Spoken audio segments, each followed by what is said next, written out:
Boa tarde, queridos irmãos, queridas irmãs, estão me ouvindo? Sim.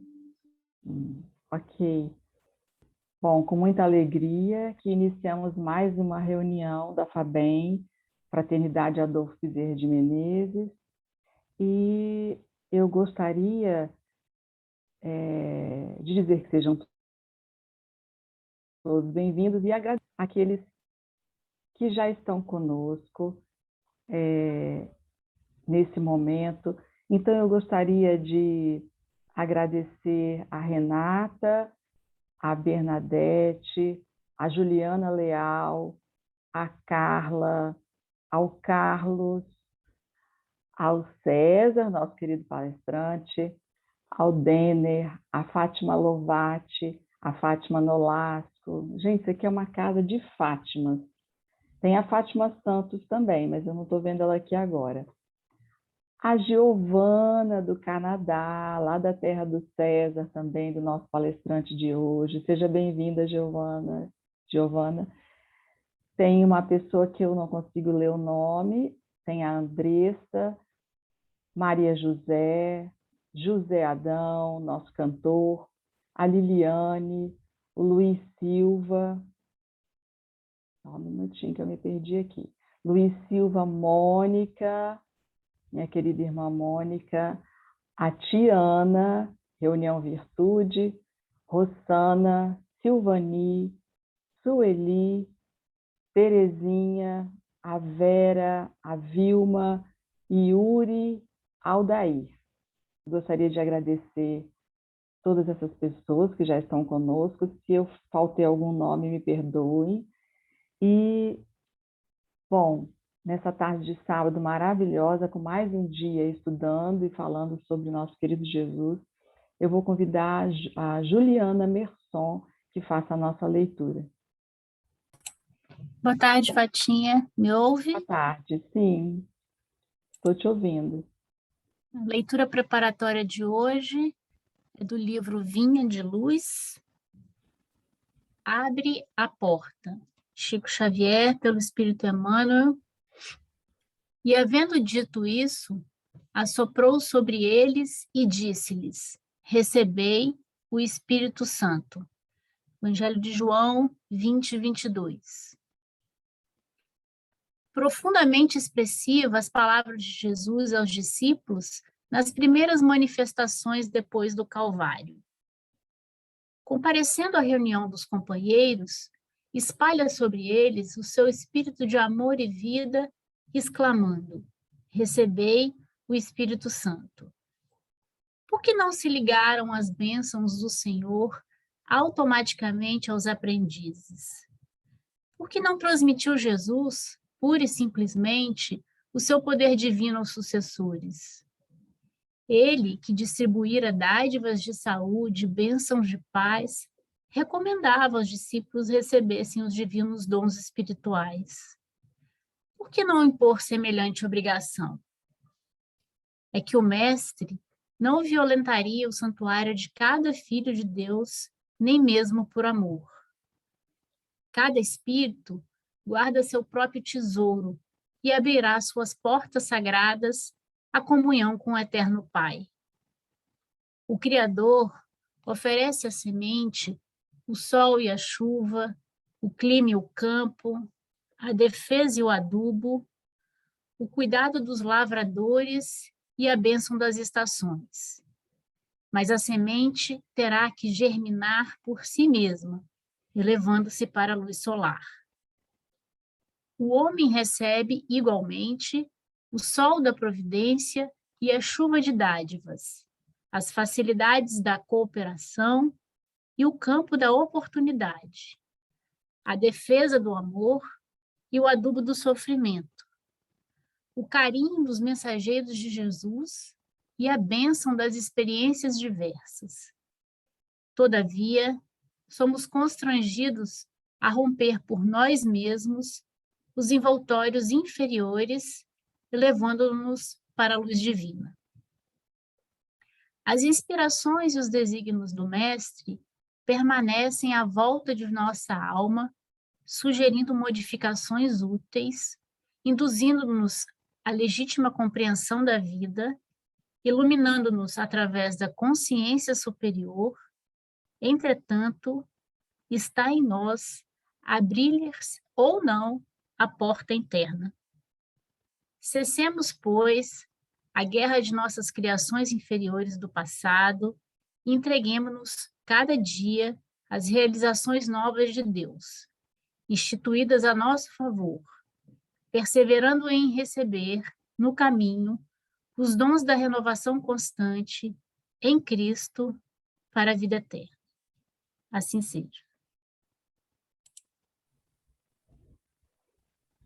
Que assim seja. Obrigada, Juliana. Sueli, pode fazer a nossa prece, por favor? Sim.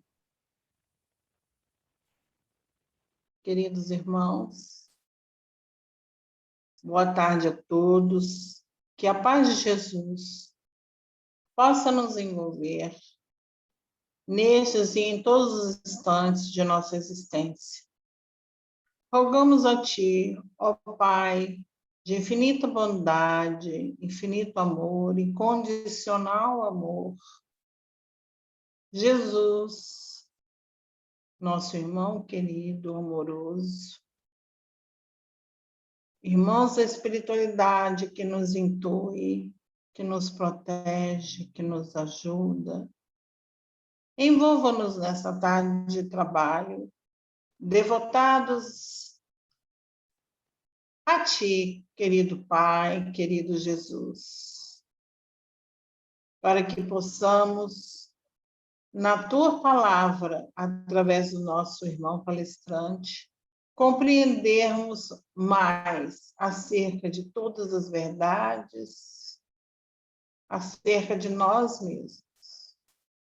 Que possamos, Senhor, renovar nossos compromissos contigo nesta tarde e permanecemos fortes, sadios, a fim de que possamos produzir grandes maravilhas na seara do bem. Quero, Senhor, rogar a proteção para todos os irmãos que não puderam estar conosco nessa tarde. A proteção e a intuição amiga para o nosso amigo palestrante. E que possamos sairmos melhores do que iniciamos esta reunião. Sê conosco, Pai amoroso, Jesus querido, para todos sempre. Graças a Deus.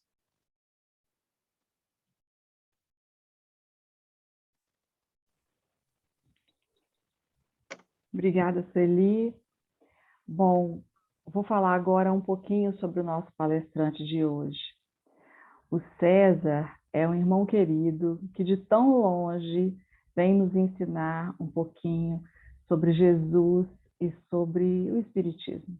O César já tem nos agraciado este ano com algumas palestras e temos aprendido muito com palestras maravilhosas e mais uma vez ele está conosco, nos enchendo de alegria.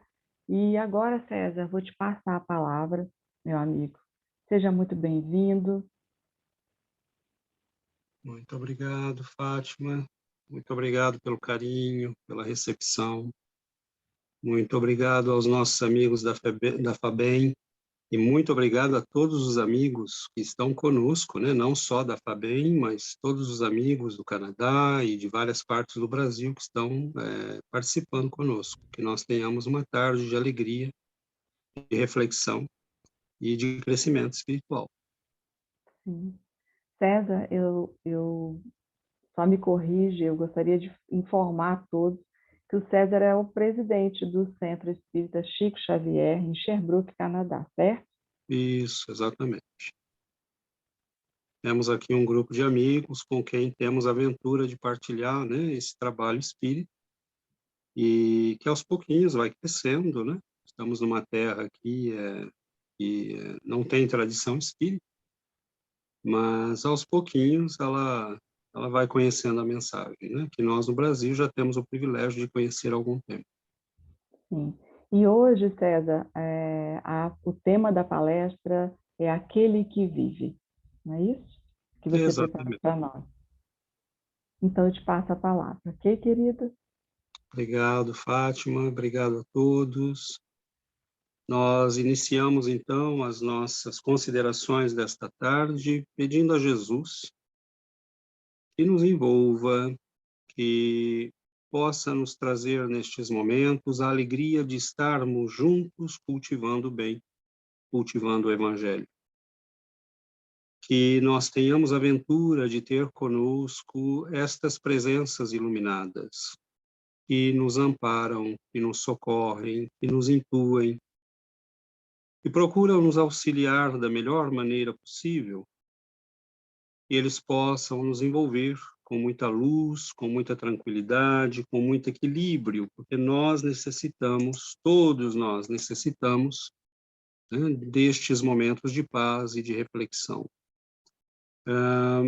Estendo um pouco as minhas considerações iniciais para dizer que nós devemos ser muito gratos pela bênção do conhecimento espírita, muito gratos pela presença de Jesus nas nossas vidas, muito gratos por termos o privilégio de conhecer a doutrina espírita neste início de século XXI. Que nós tenhamos, então, a bênção, a inteligência de aproveitarmos estes momentos e, sobretudo, a sensibilidade de aproveitarmos estes momentos. Nós, espíritas, conhecemos a mensagem da imortalidade, da presença dos espíritos, e para nós, certas coisas parecem bastante normais, mas é muito interessante quando nós nos dirigimos a pessoas que não pensam necessariamente como nós, e que aquilo que para nós aparentemente é algo muito resolvido, muito normal, muito tranquilo, nós descobrimos de repente que não é assim para outras pessoas.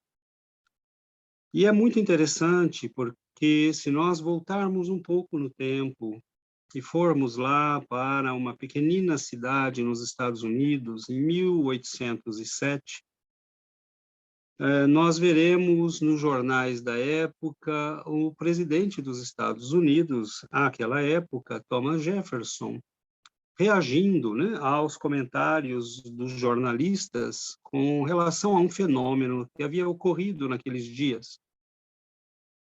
Dois professores da Universidade de Yale, ainda, né, nos seus princípios, tinham ido coletar numa pequena cidade algumas pedras supostamente caídas do céu, o que nós chamamos de meteoros ou meteoritos.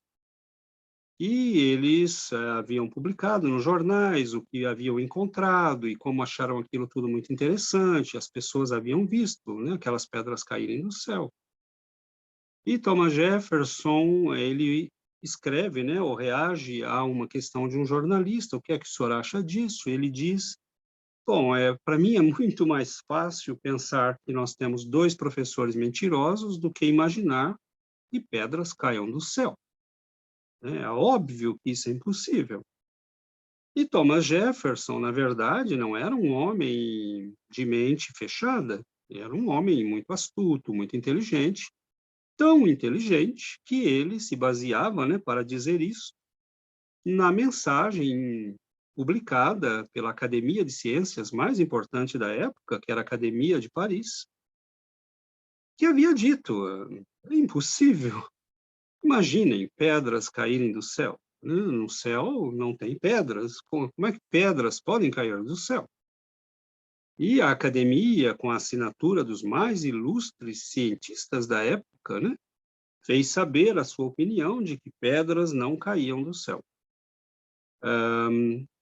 Óbvio, né, que a partir do momento que a academia publica esta mensagem e que as pessoas começam a tomar ciência desta mensagem, muita gente que havia verdadeiras coleções de meteoritos jogaram fora suas pedras. né, que hoje provavelmente valeriam milhões, jogaram fora suas pedras, porque disseram, bom, se os homens mais sábios da nossa época nos dizem que é impossível pedras caírem do céu, né, e eles tinham até uma teoria, raios provavelmente atingiram essas pedras em algum lugar e as jogaram, né, as projetaram no ar, e as fizeram voar, né, em várias direções, e aí elas caem, e nós temos a impressão que elas estão caindo do céu. Então, na verdade, nós vemos que novas ideias perturbam, né, o conhecimento e a sociedade de uma época. Hoje, para nós, é muito normal, né, o entendimento de que existem meteoros, que são corpos celestes, que estão passeando, né, que foram projetados por explosões, foram projetados no espaço, e podem, né, num certo momento, cair sobre, não importa qual planeta. Mas a época, né, a academia de ciências mais importante, né, da Europa e do mundo, portanto, havia dito que não havia a menor possibilidade, né, de que meteoros existissem. E, muito interessantemente, mais ou menos nessa época, está nascendo, né, aquele que, em 1804, né, chega ao nosso planeta, aquele que será para nós o mestre da nova era.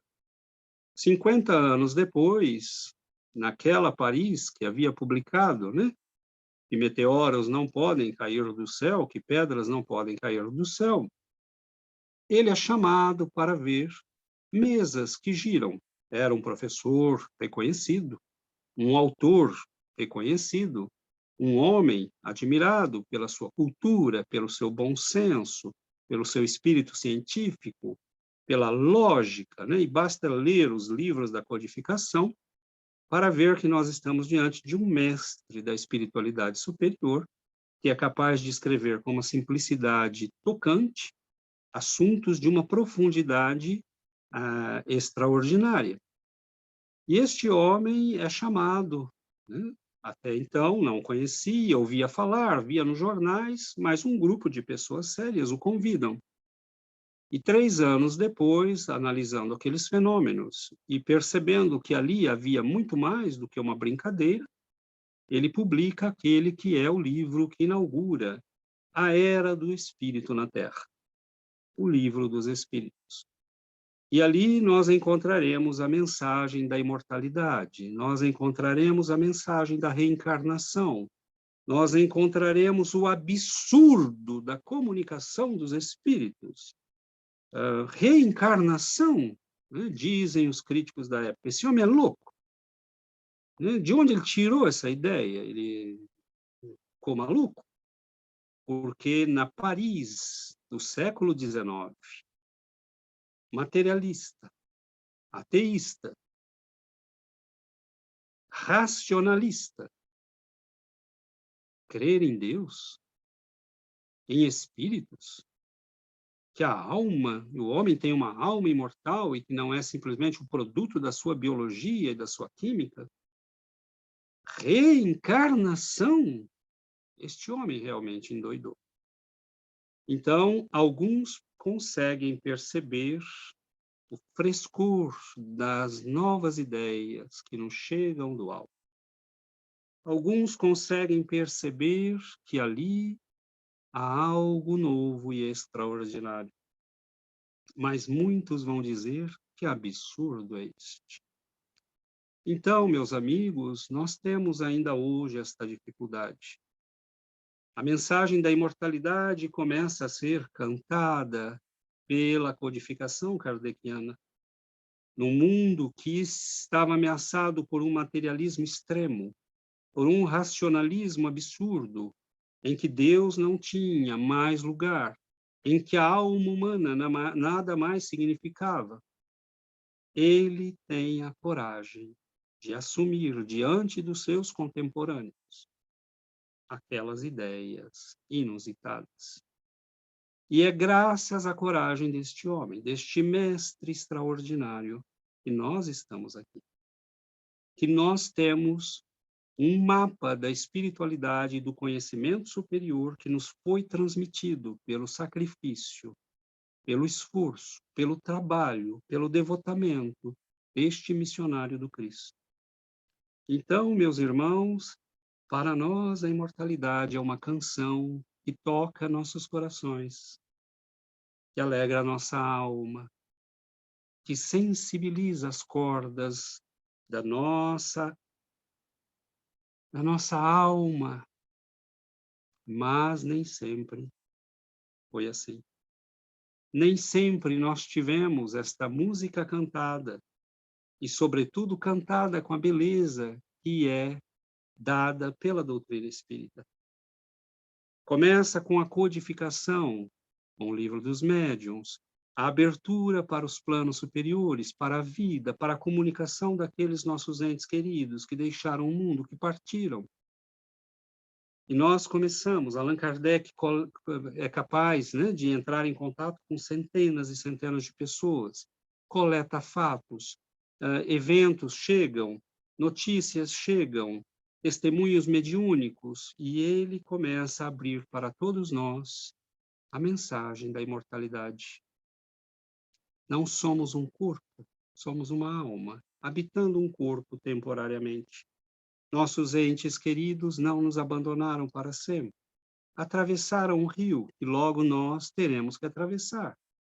Mas podem nos mandar um correio, podem nos mandar uma mensagem, podem nos mandar sinais, se estivermos abertos, se entendermos como fazer. E Allan Kardec começa, naquele período sombrio, que ao mesmo tempo é chamado de período de luzes, mas que para a alma humana é um período sombrio, em que nações começam a maquinar guerras, em que a ciência começa a ser usada para destruir, para produzir armas, para um progresso que não tem em consideração o respeito às mulheres, às crianças, às grávidas, aos idosos, que massacra pessoas com 14, 15 horas de trabalho. Então, Allan Kardec percebe que está diante de um mundo sem alma. A alma do mundo foi roubada, porque a alma das pessoas foi roubada.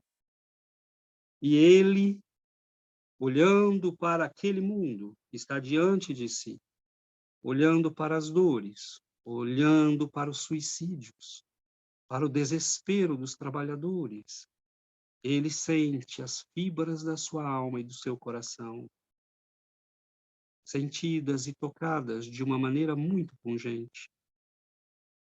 Aquela mensagem precisava chegar às pessoas. As pessoas precisam saber disso tudo. E os espíritos lhe dizem: lembra-te dele, caro professor. Lembra-te dele. E então Allan Kardec percebe que não tem outro caminho, senão escrever aquele que será o livro fundamental de toda a codificação, o Evangelho segundo o Espiritismo. Porque a mensagem da imortalidade não terá sentido se não trouxer renovação aos nossos corações. Não terá sentido se não mudar as nossas vidas, se não mudar a nossa alma. Nós poderíamos falar da mensagem da imortalidade do ponto de vista científico. Pesquisadores estão hoje nos laboratórios fazendo testes. Já constataram que o homem depassa, né? Que o que está no homem depassa o corpo. Que temos uma consciência que não é limitada pelo corpo. São pesquisas científicas. Cientistas no mundo inteiro estão trabalhando nisso. Mas, como Allan Kardec, nós olhamos não para este futuro brilhante e científico que está chegando para nós. Nós olhamos para trás e vamos buscar na história aquele que foi o primeiro a enfrentar a morte. Nós estamos nas ruas de Cafarnaum.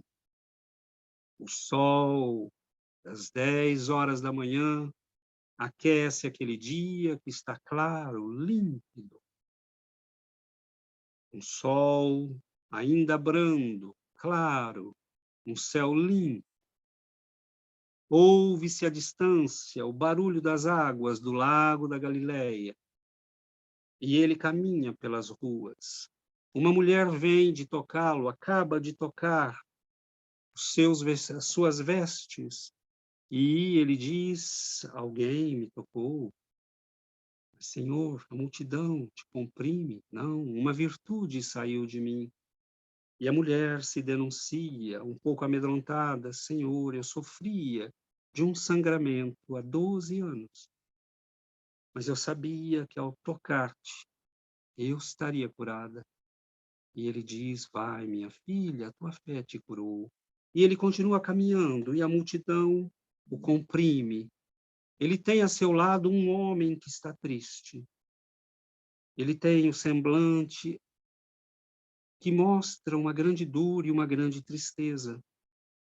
E, atravessando a multidão, um grupo de pessoas chega. Aquele homem olha, ele se chama Jairo. Ele olha para os mensageiros que chegam e ele compreende a mensagem. Eles traziam um semblante triste, as lágrimas recém-enxugadas, recém-enxutas. E eles se aproximam e as lágrimas de Jairo começam a cair em silêncio. Ele tentara convencer Jesus, ele o convidara a ir à sua casa, pois sua filha estava doente.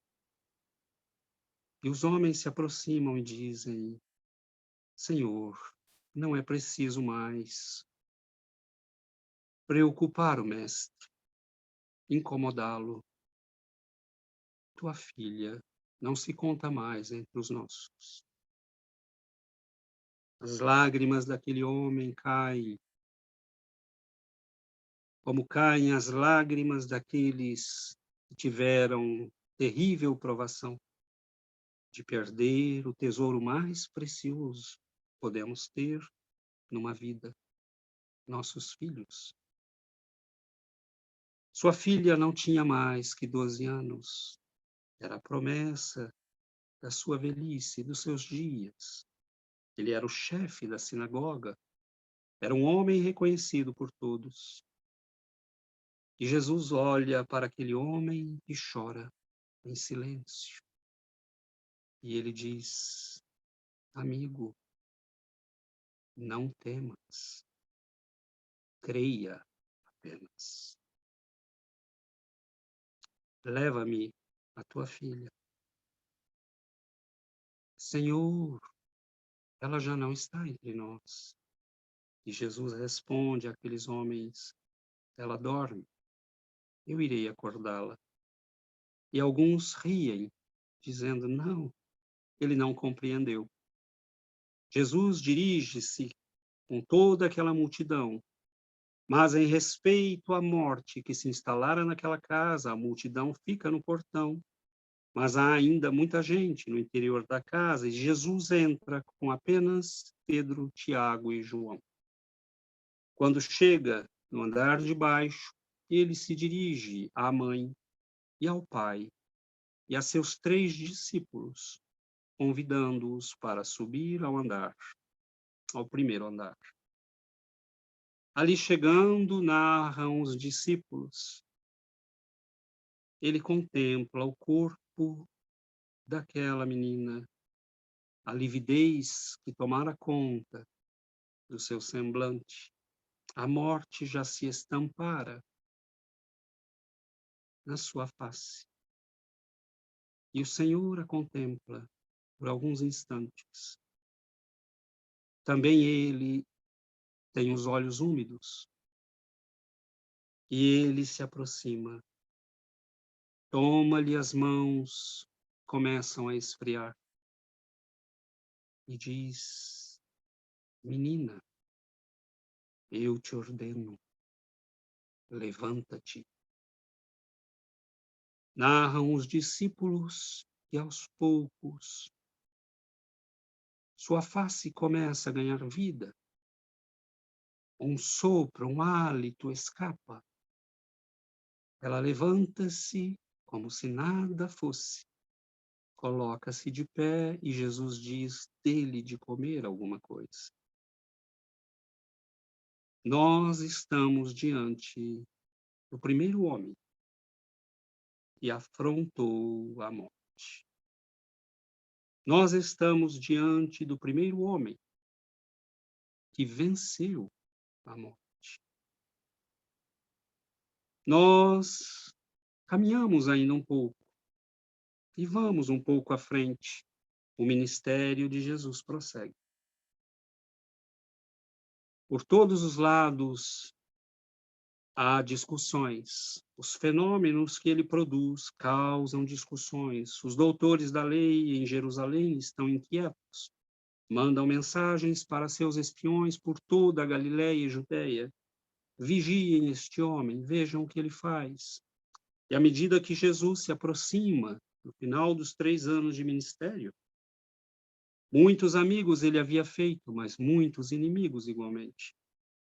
Entre seus amigos constava um que habitava não muito longe de Jerusalém, a alguns quilômetros. E este amigo se chamava Lázaro. Jesus, estando ainda na Galiléia, diz: é preciso irmos à Judéia, onde fica a capital, Jerusalém. Mas, Senhor, nós viemos de lá há pouco, os sacerdotes tentam prendê-lo e mesmo matá-lo. Nós vamos voltar lá. Lázaro, nosso amigo, dorme e eu preciso acordá-lo. Mas, Senhor, se ele dorme, ele está seguro. E eles não haviam compreendido. E Jesus diz: Lázaro morreu. Mas, para a glória de Deus e para o bem de vocês, eu não estava lá. Porque vereis coisas, vereis coisas que nunca ninguém viu. Ele se dirige, então, para Betânia, onde morava Lázaro e suas 2 irmãs, Marta e Maria. E nós veremos ali um evento que todos nós já ouvimos falar e já conhecemos. Mas será que nos demos conta do que está acontecendo ali? Será que paramos para pensar no que acontece ali? Quando Jesus se aproxima da cidade, está ainda a 2, 3 quilômetros, numa pequenina vila. Marta vem vê-lo, cai aos seus pés em pranto e diz: Senhor, é muito tarde. Meu irmão já se foi, teu amigo já se foi. Ele não está mais entre nós. Se tu estivesses aqui, eu sei que a morte não o teria levado. E ele diz: mulher, tu sabes que eu sou a ressurreição e a vida. Aquele que crê em mim, ainda que tenha morrido, viverá. Aquele que vive e crê em mim, não morrerá. Ah, Senhor, eu sei que tu és o Cristo de Deus, aquele que devia vir, aquele que libertaria Israel. Mas, Senhor, ele não está mais entre nós. E ele diz: mostra-me onde o colocaste. Então, nós vemos que Marta sai em disparada. Jesus ainda atende as pessoas e chama Maria. Fala ao seu ouvido: o mestre aqui está e te chama também. Muitos sacerdotes haviam vindo de Jerusalém até Betânia, porque Lázaro era um homem conhecido, um homem estimado por seus valores de amor, de caridade, de respeito, de probidade, de dignidade pessoal. E eles vieram para prestar-lhe homenagem, mas eles sabiam que Lázaro era amigo de Jesus.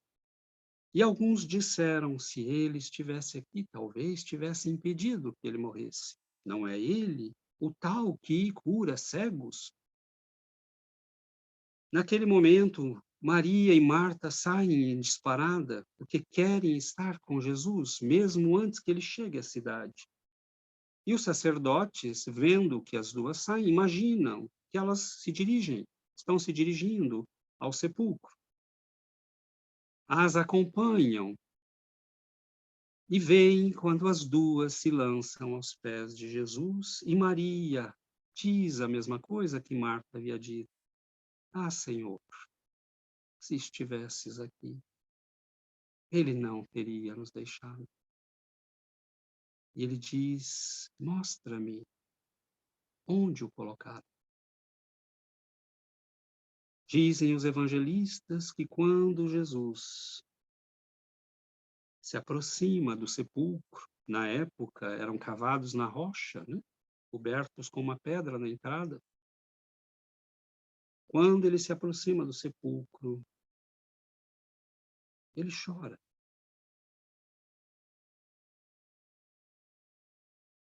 E dizem os evangelistas que como uma força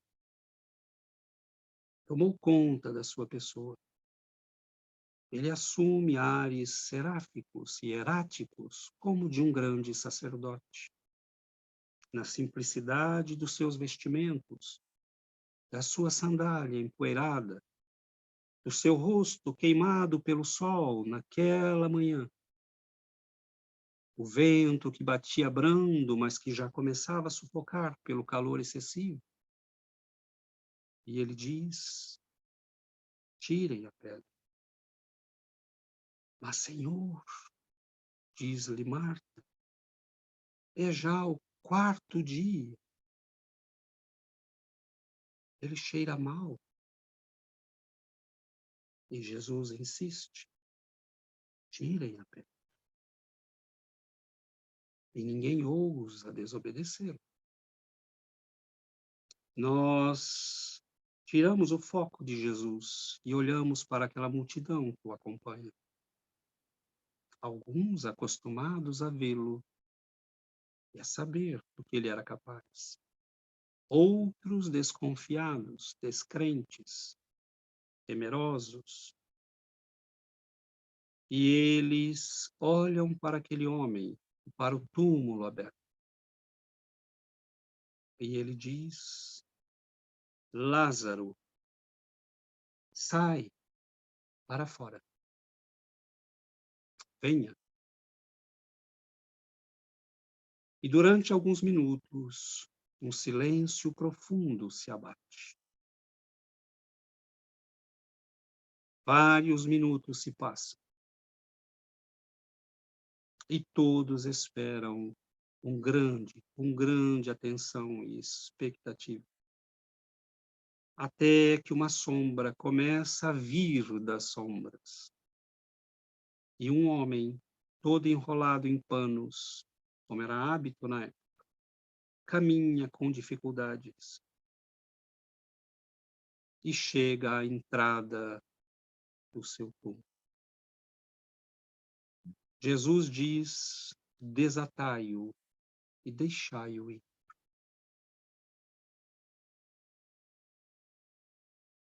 Algum tempo depois, Jesus está a alguns quilômetros ao sul de Nazaré, onde ele havia vivido toda a sua infância e juventude. Uma pequena aldeia a 10, 11 quilômetros de Nazaré. E ali, nesta pequena aldeia, quando eles adentram pela estrada empoeirada, nós encontramos ali um grupo de pessoas que se dirigem no sentido oposto ao do Senhor. Trata-se de um velório. As pessoas, alguns homens carregam um caixão simples. Aquela pequena multidão que acompanha o enterro tem ares tristes, mas alguém mais que todos tem o coração profundamente pesado. Aquela que nós chamamos a viúva de Naim. Já era ela uma mulher que perdera o esposo e acabara de perder seu único filho. Narra o texto que Jesus, vendo aquela mulher, encheu-se de compaixão. aproxima-se e diz àquela mulher: não chores. Ela não entende bem o que está acontecendo. Ele se aproxima do caixão, toca o caixão e toca finalmente a testa daquele menino e diz: filho, levanta-te. E o menino sorri, como que em volta de um sono profundo. Nós poderíamos, meus irmãos, entrar nos detalhes técnicos e científicos de tudo isso, mas não tem a menor importância. Porque para todos nós que estamos aqui, estas 3 histórias têm algo em comum. Nós estamos diante do primeiro homem que enfrentou a morte. Mas até ali, ele havia enfrentado a morte. Mas até aquele momento, nada ele dissera da vida após a morte. Nós estamos diante de uma Jerusalém que começa a ficar tumultuada. Jesus será levado à cruz nos próximos dias, depois destes eventos de Betânia e de Lázaro. Será levado à cruz e uma profunda tristeza se abaterá sobre todos aqueles que o seguiam. Eles não conseguiam compreender como alguém que trouxe aquela menina à vida,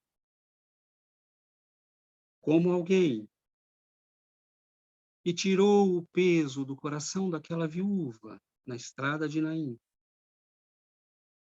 como alguém que chamou seu amigo de volta à vida, nos é tomado desta maneira. Vendo o Senhor na cruz e vendo o sofrimento terrível que ele experimentava,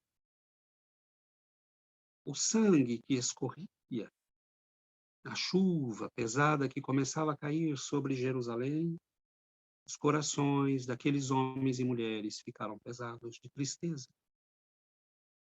E quando aquele dia termina, quando aquele sábado infame termina, quando todo aquele sofrimento termina com o último alento, ele deixa escapar, perdoando a todos nós e dizendo: Pai, nas tuas mãos eu entrego a minha alma.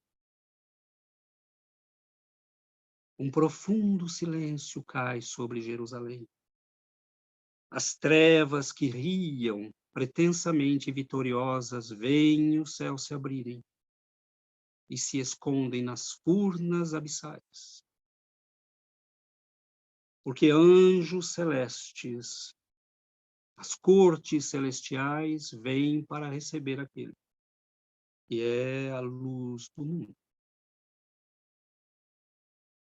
Mas os olhos humanos nada veem, e grande tristeza se abate sobre eles. Quando aquela noite passa, e o corpo de Jesus havia sido levado a uma tumba dada por José de Arimateia, um poderoso sacerdote e amigo do Cristo. Algumas mulheres, ainda em plena noite, 4, 5 horas da manhã, mesmo, talvez menos, saem na calada da madrugada para procurar o túmulo, levando substâncias aromáticas, tecidos finos, para que pudessem dar a ele, ao menos, um enterro decente.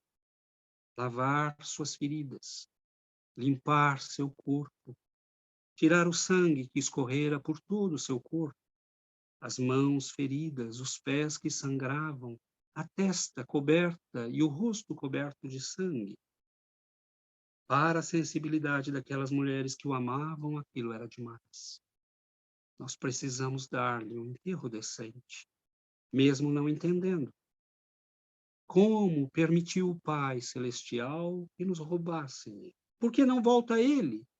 Ele que salvou outros.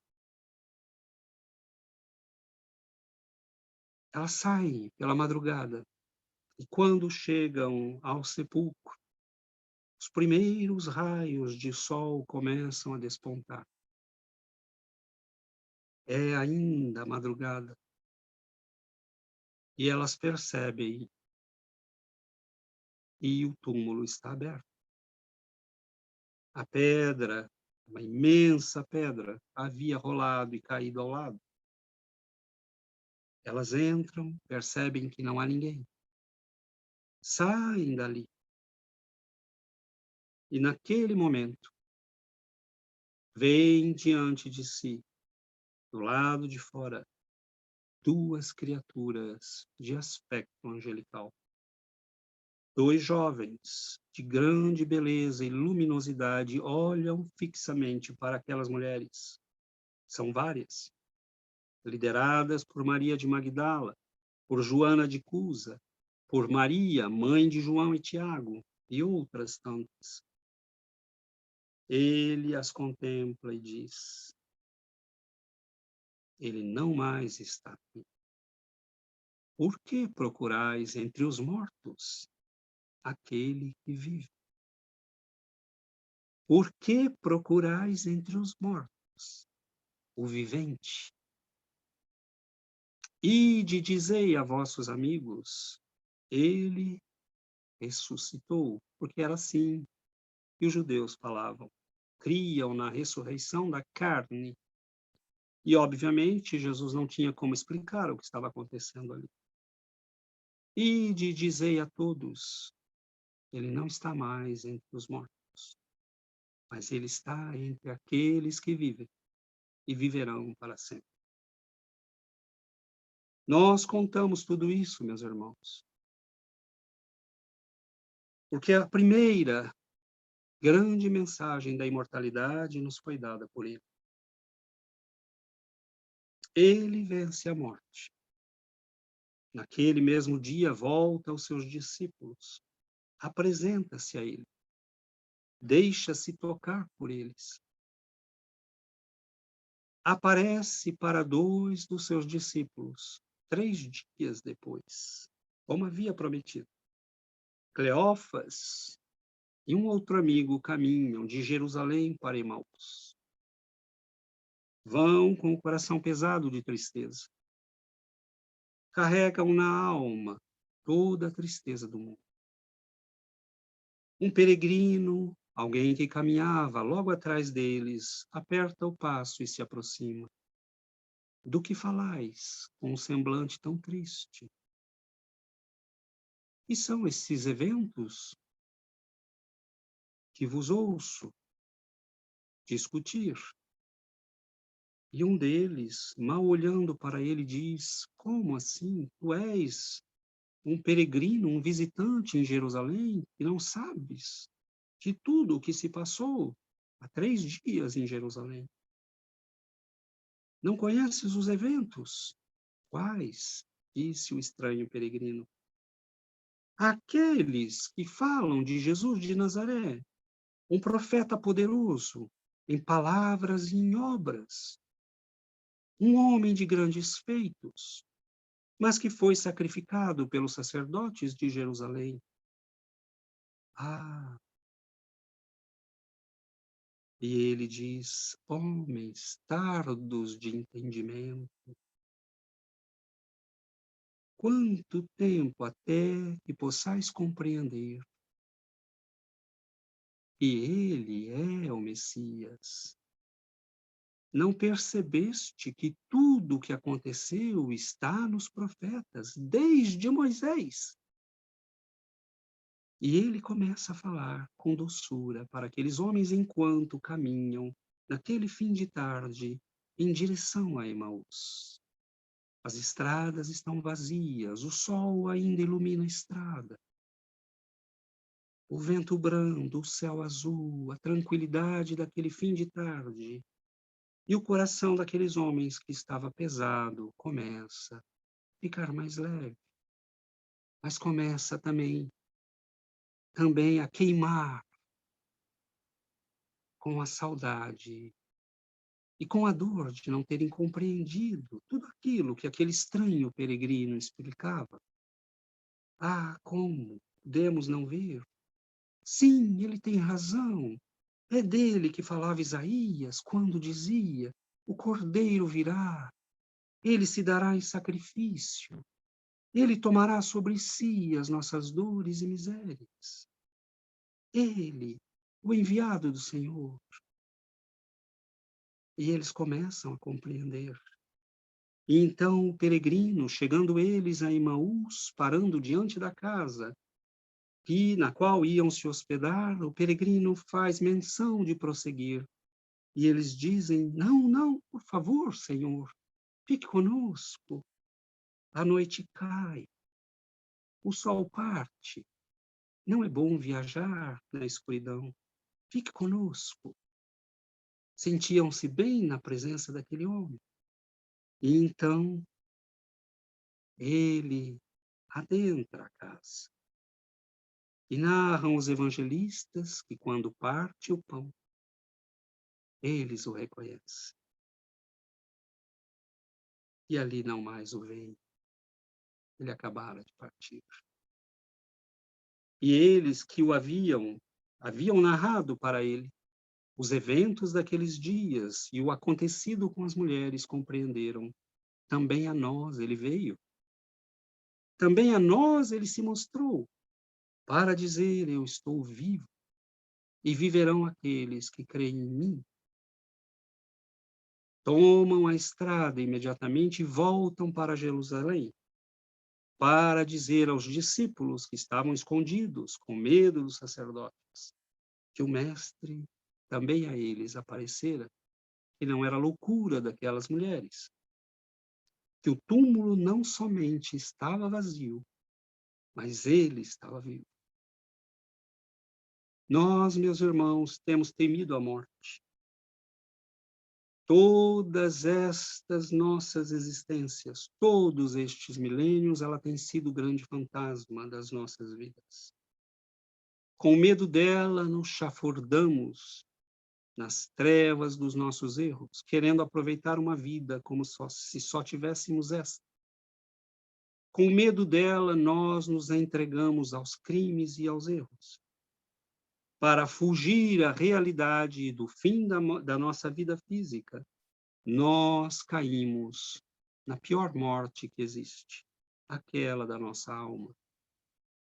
Nós somos Lázaros, mas ao contrário daquele Lázaro que conhecia Jesus e o amava, nós temos virado as costas para ele. Tememos a morte que não mata e nos entregamos à pior das vidas, trazendo-nos a morte que destrói verdadeiramente a nossa alma, a morte do espírito, a morte das virtudes, a morte da grandeza espiritual que se esconde em nós, aceitando viver vidas medíocres, para ganhar mais dinheiro, para ter mais isso, para ter mais aquilo, para comprar mais prazeres, para nos divertirmos enquanto tememos a morte que leva à vida, vivendo vidas que levam à morte. Nós somos Lázaros. Jesus está do outro lado. Manda tirar as pedras, e nós ouvimos a sua voz. Homem, vem para fora. E nós dizemos, não, Senhor. Deixa-me contemplar a minha sombra. Deixa-me viver olhando para as ilusões que se projetam da luz que entra e passa por mim. Deixa-me, Senhor, na minha caverna de ilusões e de morte. Ele nos chama para fora. Vinde, homem.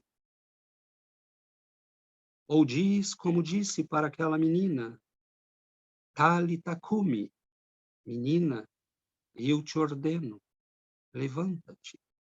Mas nós dizemos, não, Senhor, não quero ficar de pé. Prefiro estar deitado na minha ilusão. Nós tememos a morte. A morte que a doutrina espírita e o Cristo há 2000 anos nos tem mostrado nada significa. Não somos e não caímos no absurdo de dizer não soframos com a morte. Lógico que nós sofremos. Vivemos décadas com uma pessoa, nós a amamos. Perdê-la para esta viagem que não podemos seguir e acompanhar é doloroso, mas é só uma partida. E a doutrina espírita tem cantado a mensagem da imortalidade para todos nós. Naquele 8 de julho de 1927, quando aquele menino em Pedro Leopoldo começa a receber as suas primeiras páginas, multidões de espíritos vêm à Terra para nos trazerem a mensagem da imortalidade com nome, CPF e RG, endereços, nomes, referências. Mais de 200 livros recebidos, sem contar as centenas de mensagens que não foram publicadas em livros, todas trazendo às viúvas de Naim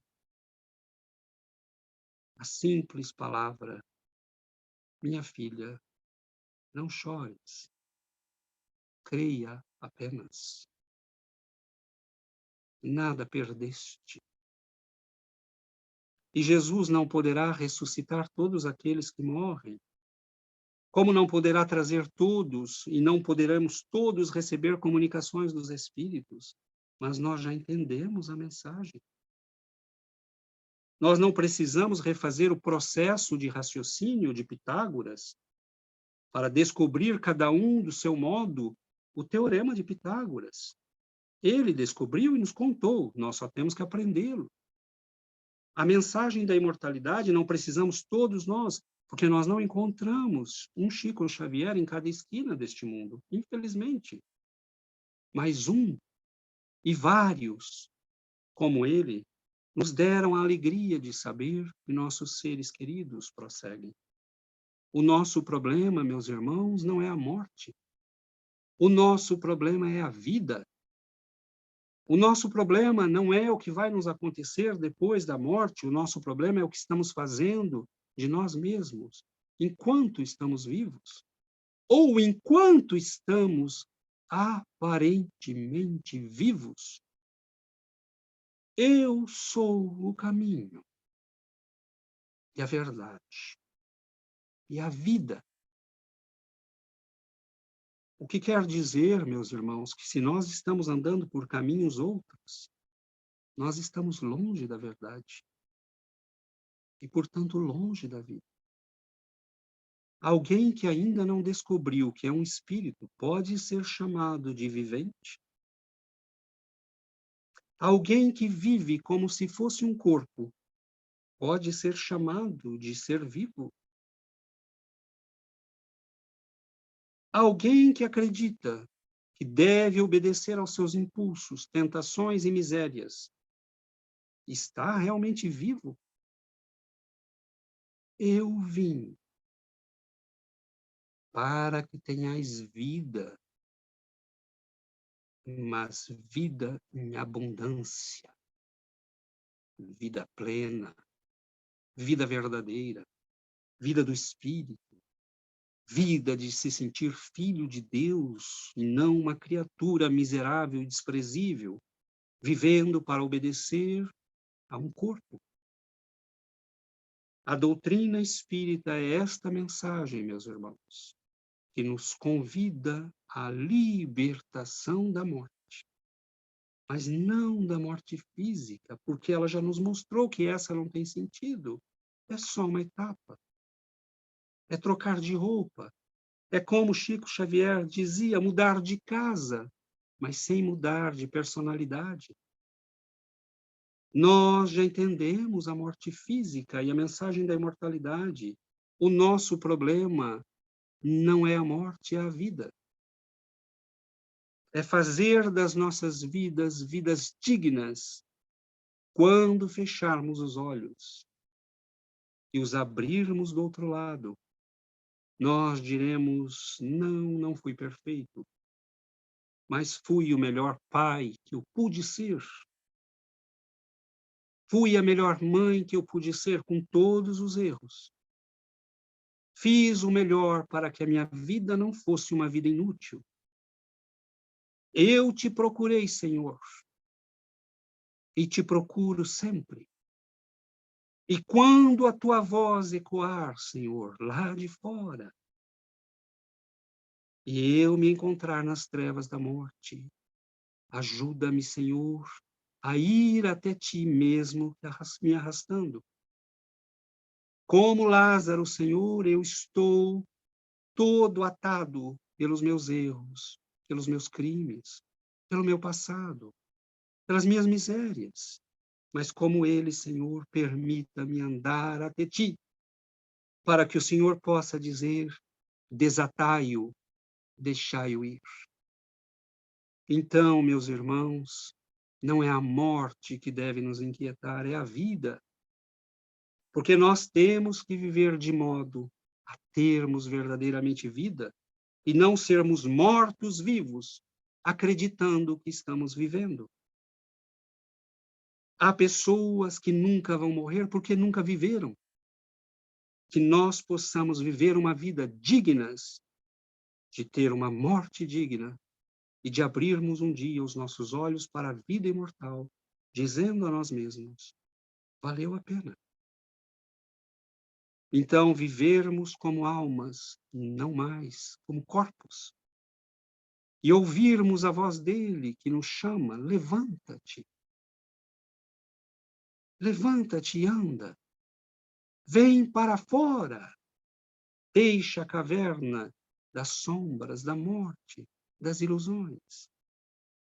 A grande mensagem, meus irmãos, da doutrina espírita é esta mensagem da imortalidade feliz.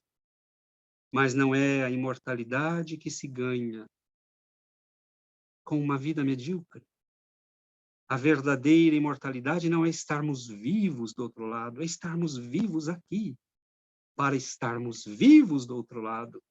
Porque a verdadeira vida é estarmos conectados com Cristo. É trazê-lo para as nossas vidas. Não há morte que nos espante. É por isso que ele diz a Marta e a Maria: eu sou a ressurreição da vida. E nós dizemos: como assim a ressurreição da vida? Só se pode ressuscitar o que está morto? Não! Ele é a ressurreição da vida, porque nós somos aparentemente viventes, mas cegos e mortos. Então, ele diz àquelas mulheres: não temais, crede somente. Eu sou a ressurreição. Aquele que crê em mim, mesmo que morra, viverá. Lógico, porque ele já está vivo. E aquele que está vivo e crê em mim não morrerá. Lógico, porque ele estará sempre vivo. A morte é só uma passagem. É trocar de casa, trocar de roupa. Então, a mensagem da imortalidade, meus irmãos, não é só para nos dar a serenidade de viver a vida, mas é para nos dar a certeza de que devemos vivê-la autenticamente. Por que procurais entre os mortos aquele que está vivo? E ele está vivo. E deve estar vivo. Jesus não está na cruz. Jesus deve estar nas nossas vidas, nas nossas almas, nas nossas ações, nas nossas preces, nos nossos gestos. Por que, homens, procurais entre os mortos o vivente, aquele que vive? Que ele viva, meus irmãos, para todos nós, e que nós um dia, espero que breve, possamos viver igualmente para Ele. Que o Senhor, no seu amor infinito, nos abençoe, nos envolva, console os corações daqueles que perderam seus entes queridos, daqueles que viram seu pai, sua mãe, seus filhos partirem. Nós temos a mais bela das mensagens, a mensagem do Cristo explicada pela doutrina espírita, a mensagem das mãos abençoadas de Chico Xavier, mostrando que a vida continua, que nós estamos olhando para uma ilusão, porque a vida material é a vida falsa, é a vida temporária. Então, que o Cristo viva para nós, meus irmãos, que nós possamos ouvir o apelo e aquela voz que nos chama, vinde para fora. Homem, mulher, vinde para fora. Vinde a mim. Que nós possamos, meus irmãos, ouvir a voz que nos chama e caminhar na direção dela. Muito obrigado, que o Senhor nos envolva, nos abençoe, nos dê muita paz, muita serenidade, muito equilíbrio, e nas nossas preces de hoje nós possamos dizer: Senhor, muito obrigado por ter afrontado a morte.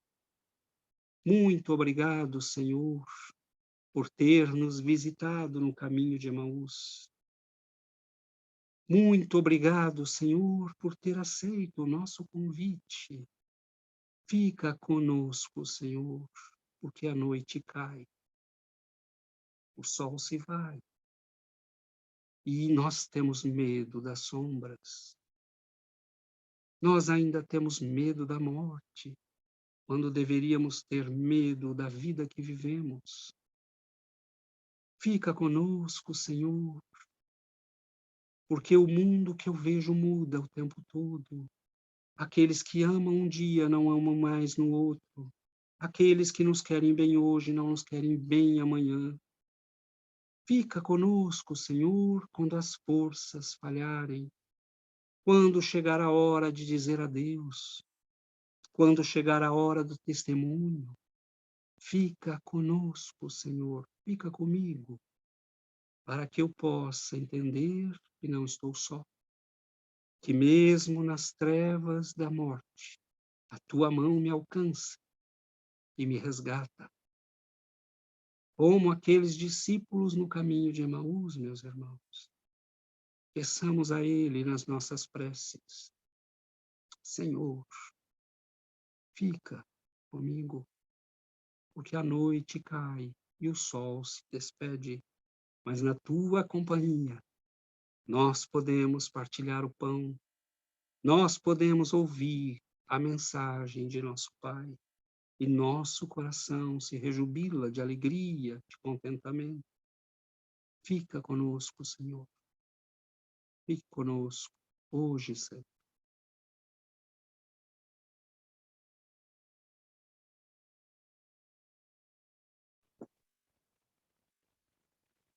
César, meu querido amigo, você é um homem muito abençoado, porque a sua palestra sempre nos enche de emoção. Mais uma palestra que as suas palavras assim, deixaram realmente emocionadas. E a bênção de saber que está tudo gravado, que a gente pode assistir depois de novo. Tem algumas frasezinhas que você disse hoje que eu quero anotar depois. Então, a gente queria te agradecer muito. E, César, como que nós progredimos, não é mesmo? Porque você estava falando aí, né, de como era antes e como é agora. Nós mesmos, né, estamos aqui hoje, numa tarde de sábado, ouvindo falar de Jesus. Isso, em tempos atrás, a gente não queria nem saber desses assuntos. não queríamos nem saber desses assuntos, né? De espiritismo muito menos, nem de Jesus, nem a gente tapeava que queria saber de Jesus, mas a gente não queria saber realmente a fundo, né? Olha o progresso aí. Nós Me fez podemos dizer que já acordamos, né? Exatamente. Me fez lembrar da mocidade que eu dirigia lá em São José do Rio Preto, vizinho lá da sua terra, né? E a mocidade funcionava domingo, 9 horas da manhã. Em 9 horas, eles já estavam lá, antes das 9. E iam chegando cada vez mais jovens, a mocidade foi crescendo. E um dia eu falei para eles, vocês são muito abençoados, porque os jovens nesse horário estão dormindo e vocês estão aqui querendo aprender sobre o evangelho, sobre o espiritismo, né? Então, é muito bonito, a sala está cheia hoje, agora, né, também. E eu citei alguns nomes do início e queria agradecer também a presença da Graciela, da Maria Cunha, da Elizabeth Coutinho, Everton, Márcia Luciá, Maria Rita, Rossana, Rita Costa, Maria José, Vera, Luena, Darli, Vangelino, Júnior, Wanda, Luiz Trida e mais uma Fátima. Então, foram pessoas que entraram depois, né, daqueles nomes que eu citei, que estavam no início. A gente sabe que todos têm compromisso e queria agradecer a presença de todos. E César, a você, meu querido, queria que você mandasse o abraço da FABEM para o Centro Espírita Chico Xavier, em Sherbrooke, Canadá. Mande um abraço nosso para todos e te agradecer mais uma vez por essa palestra tão abençoada. Que Deus proteja você e sua família, hoje e sempre. Muito obrigado, Fátima. O abraço será dado a todos os nossos colegas, alguns estão aqui conosco hoje na sala, então já recebem, né, diretamente esse abraço, e receba igualmente o nosso, você e todos os nossos irmãos da FABEM, e os nossos amigos espirituais abençoem o trabalho de vocês, o trabalho de todos nós. Como você disse, é muito bom estarmos acordados ao ponto de estarmos numa tarde de sábado falando de Jesus, né? Ouvindo a voz do Mestre e deixando que no nosso coração ecoe essa voz. Então, eu que agradeço, é uma alegria, né? É uma alegria estarmos juntos, é uma alegria receber o carinho de vocês e damos a vocês igualmente todo o nosso carinho, porque é um momento precioso, né? Que nós possamos extrair dele todas as possibilidades de crescimento, de melhora e de consolo, né? Para as nossas vidas e para as nossas almas. Eu que te agradeço imensamente. Fica com o nosso abraço e agora a gente dando continuidade, vamos chamar a Vilma para a nossa prece de encerramento. Vilma, querida. Oi, boa tarde, Fátima. Boa tarde. Boa tarde a todos. Só temos a agradecer ao nosso Mestre Divino por esse irmão com tanta dedicação e carinho vir nos trazer uma palestra tão maravilhosa sobre a presença do Mestre amado no meio de nós. O seu amor infinito que nunca nos falha, que nunca nos deixa, está sempre conosco, a nos aliviar, a nos amparar, a nos sustentar na nossa caminhada. Só temos a agradecer. Obrigada, Jesus. Obrigada por tudo que fazes por cada um de nós. Muito obrigada. Que assim seja, graças a Deus.